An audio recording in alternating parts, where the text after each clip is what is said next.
Well, the top two things people want to know if they're ever hurt in an accident. How can I get the most money possible out of my insurance claim, and how quickly can I settle the case? Turns out those are questions attorneys want to answer as well. Here with the answers, attorney Phil Harding from Harding & Associates, who is always here every other Friday to answer our legal questions. And Phil, you know, you don't just answer questions for the general public here on our show. You teach a lot of attorneys how to deal with these cases. You actually had a class just yesterday. It was called PI 101. It was called PI 101, right. Attorneys are required to take so many classes per year to keep up their license. And figures out that I was teaching PI 101 to these attorneys what I've been teaching everyone here in Colorado's Best. Okay, and PI, that's personal injury. Personal injury, that's right. So how did the class go? Well, it went great. As a matter of fact, first I want everyone to know that I'm not giving them legal advice, and just by watching here, it's not creating the attorney-client relationship. Sure. You need to talk to an attorney to get specific information about your concerns, but there are legal principles that the viewers here at Colorado's Best know because we go over this every single week. As a matter of fact, I got a call last week from a viewer at Colorado's Best and wanted to talk to me about the collateral source doctrine. So they're learning. And they know to call you and say, tell me more. So let's talk about, I know we've talked about the collateral source doctrine before, but give us a reminder, a quick review. Sure. Now, the collateral source doctrine says that if you're injured by the negligence of someone else and you have health insurance or some other collateral source, you need to only show the insurance company of the other person the amount billed, not the amount paid. And that's big, that's huge. You can get a lot of money that way. In fact, many of my segments on Colorado's Best here are on the website, and people should look at that to see not only the collateral source doctrine, the make-whole law, and things such as that. Okay, so that's very important to show, you know, what was paid, not what was what was billed instead of what was paid. And it's confusing. Yeah. It does. Yeah, you have to keep up. But there are other tips to help people get the most out of their claim that you've got for us today. Right.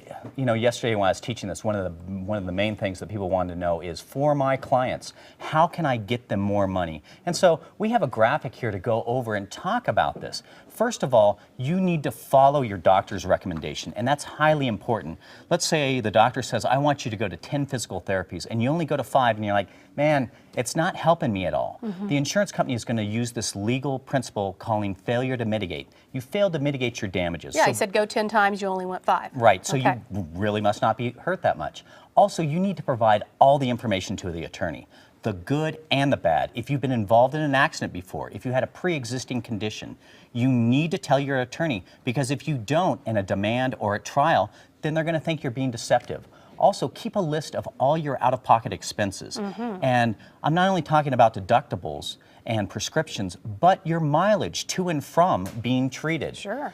Keep track of the providers you see, because the attorney can't order and get all of this information from individual providers unless they know which ones you've gone to.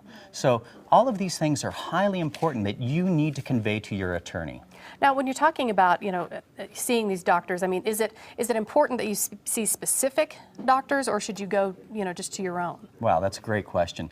What my firm really goes into is there are some firms out there that refer you to a special doctor, and my firm doesn't do that. Let me tell you why. How come? If your doctor has to testify at trial, they have to provide a resume, but they use the word curriculum vitae. And on this curriculum vitae, they have to list everyone that they've testified to. And it's just my feeling that if the jury sees that attorney's name associated too much with the doctor, they think that they may be in cahoots with each other, even though that they're not.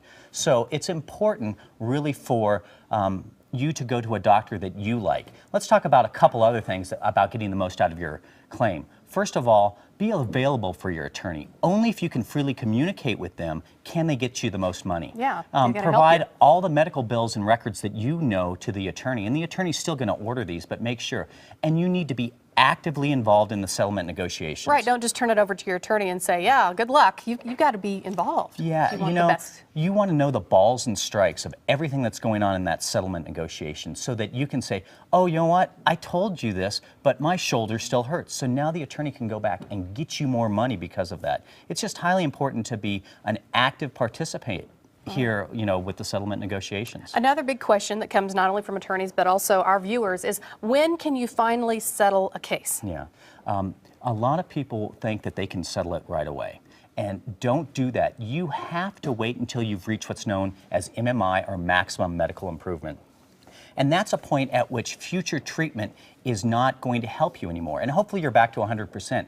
But you would hate to settle a case at the beginning thinking, man, I'm going to be fine in 3 months, but then you need surgery and you've already settled the case. Everyone's under-evaluated that case if you settle it too soon. Also, you have to make sure that you have all your medical records and bills. You have to make sure that you have to give notification to your health insurance or someone else who you may owe money through subrogation, and we talked about that before. Also, you have to give notice to your insurance company because the person that ran into you may be underinsured, and so you'll go after your own policy, your own uninsured, underinsured policy. And remember, we talked about that before. We talked about UM/UIM. We talked about making sure that you have the maximum amount on your car insurance because 1 in 7 people that are driving in Colorado today are not insured. Yeah, okay, well this is good stuff. I mean, this is why you teach classes to attorneys, and this is why you're here to help us out with our viewers. So if you have any legal questions for Phil, he does want to hear from you. You can go to our website. It's coloradosbest.tv. Look for his photo, there it is, click on it, and you could submit your own legal questions to him. He takes the time to answer them personally, and he might even address them right here on Colorado's Best. We appreciate it, Phil. My pleasure. And if you would like to contact Phil at his office, Harding & Associates, here's the number, 303-762-9500. You can also go online to hlaw.org.